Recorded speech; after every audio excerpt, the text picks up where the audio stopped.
Di ba ma'am, di ba yung amoy, pabugso-bugso ngayon na tumatama pero ngayon? Ay, galing! Pero mag-ano yung timbang, yun po palagi. Tapos, lalo na po pag nagpapadede si baboy, minsan madamot yung inahin. Yan. Yun po yung mga usual na problema natin. Depende po sa pinapakain natin. Minsan hindi po siyang hiyang sa ganong feeds. Gusto po niya na iba-ibang feeds yung ginagamit. No? So dito po, kung familiar po kayo sa probiotic, sino po nakakarinig ng probiotic? Ano? Nababasa niyo lang po. Ayan. Ibig sabihin, nababasa niyo po, nakikita niyo na yung information ng probiotic, kaya hindi niyo pa po alam kung ano yung napaloob ng probiotic. Si probiotic po, kung sa tao, sa atin, pinapaganda po yung digestive system natin. Pinapaganda yung pag-digest. Pagdating po sa baboy, di ba usually pag pinapakain po natin sila kung may kahalong ikan, palilog-dumi. Nangyayari po. Kasi po, hindi niya na-i-digest. Kaya kung ano yung pinakain mo, siya na rin idudumi niya. Ang ano lang doon, nagpakain ka na, na-relax ka na. Pero ang tanong doon, yung pinakain mo na pa pinakaganda niya. Hindi, kasi pag pinakain mo siya ngayon, pagkatapos ng 5 minuto, nagdudumi. Tama po, nangyayari, nagdudumi ka agad. Kasi, halimbawa, nagpakain kayo ng gabi, kinabukasan mo sila ulit kakain, ang haba ng time na empty yung siya nila. Ay yung pag pinakain niyo po siya, in 5 minutes time, nagdudumi. Ibig sabihin, wala na siyang dinadigest. Na-empty na siya. Ang dinumi niya, bigat, mabigat. Ibig sabihin, ano pa siya, hindi pa na-i-process. So ngayon, dinidumi na siya, matutulog siya na walang laman ng tiyan. Pagkukutin po natin yung ating tiyan.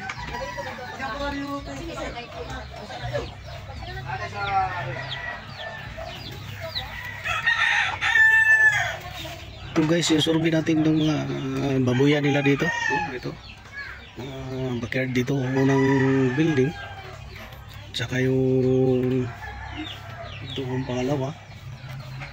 Halos karamihan dito guys, baho pa naman. Babuya. Hanggang roon to. Marami yan. So punta tayo doon sa pangalawang building. Basta halos sila dito guys, backyard. Pero malaki-laki yung backyard nila, mga babuyan. Doon pa sa dulo, yung doon.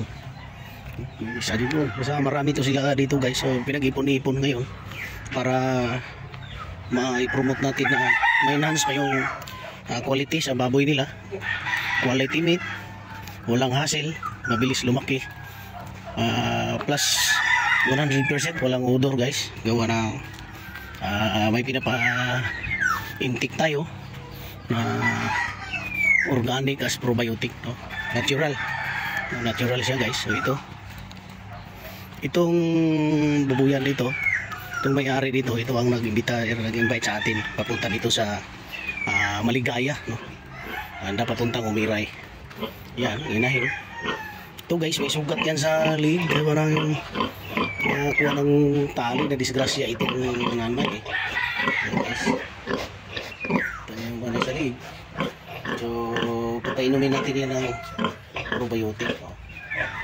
Ito guys, so, mga biik nila ay 2 linggo maliliit pa. Gawa ng kulang sa supplement guys.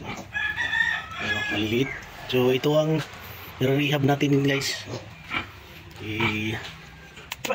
Napakabaho dito guys. Kaya mamaya mag-actual demo tayo dito ng sample paano iwala yung amoy. Ayan, doon pa, hindi na tayo pupunta doon guys. Kasi kita na lang yung likod. Tsaka meron pa dito. So marami ito. Doon din sa kabila, meron din. Kasi napakabaho. So mamaya tanggal yung baho yan. Pag binira na din ni Ricky Brown mamaya guys, tanggal yung baho. Mag-actual tayo yan mamaya guys, disinfect, no? So balik muna tayo doon sa meeting. Shout out dyan guys sa mga nagbababoy na hanggang ngayon nagtiis pa rin sa amoy, kaguluhan ng mga kapitbahay kasi maamoy nga. So public disturbance, tapos yung baboy ay tagal lumaki. Balik tayo guys.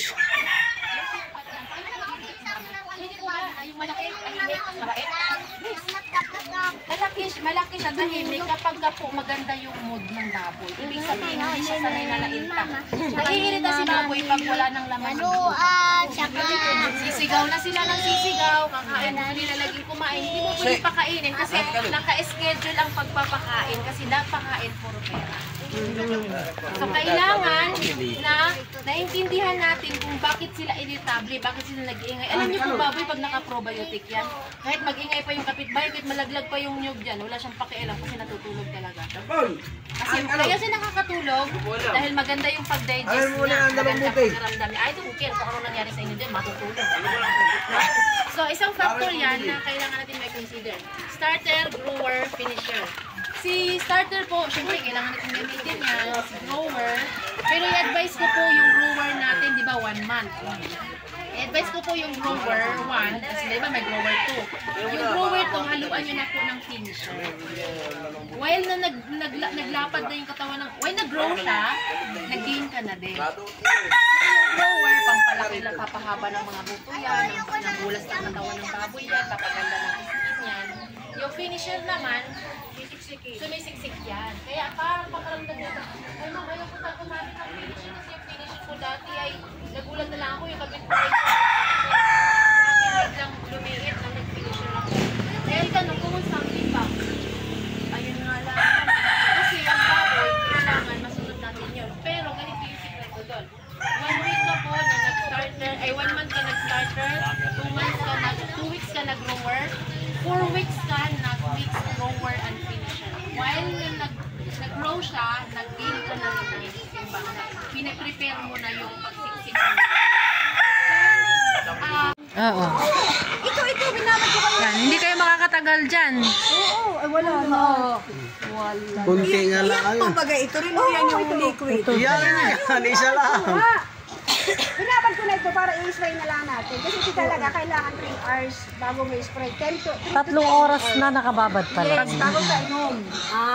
Pero pag disinfect po, overnight. Hindi naman nalimutan ko na. Pwede. Di ba ma'am, di ba yung 7 amoy, pabugso-bugso ngayon na tumatama, pero ngayon.